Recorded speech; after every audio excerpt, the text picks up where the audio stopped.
రోజులు మళ్ళీ ఎన్నికల్లోనే మా సమయం అంతా గడిచిపోవడం, ఇప్పుడే శాసనసభ పార్లమెంట్ ఎన్నికల నుంచి ఆ ఆలోచనలు ఆ విధానాల నుంచి బయటకు వచ్చి పరిపాలన మీద దృష్టి పెట్టి ప్రభుత్వం యొక్క విధానాలను సమాజానికి చెప్పే అవకాశం వచ్చింది. అందుకే అకాడమిక్ ఇయర్ స్టార్టింగ్లోనే మిమ్మల్ని అందరినీ కలవాలి,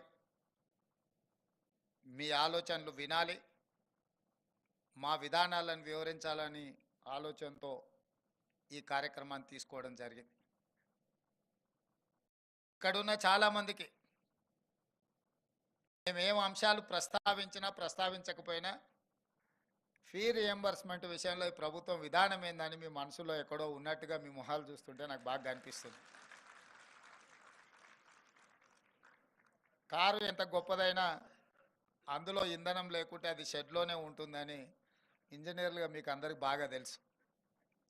అట్లనే ఈరోజు ప్రైవేట్లో నిర్వహిస్తున్న ఇంజనీరింగ్ కళాశాల యజమానులు, టీచింగ్ స్టాఫ్ కానీ నాన్ టీచింగ్ స్టాఫ్ కానీ ఏఐసిటి నామ్స్ ప్రకారం ఉండాలి అని అంటే మీరు సరైన సమయంలో ఫీజు రియంబర్స్మెంట్ చేయాలి కదా అని మీరు ఆలోచన చేస్తున్నారని నేను అనుకుంటున్నా.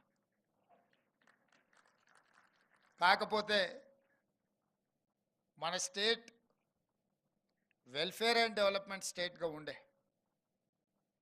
కానీ కొన్ని పరిణామాలు కొన్ని పరిస్థితులు కంప్లీట్ వెల్ఫేర్ సైడే మనం ఇంక్లైన్ అవ్వడంతో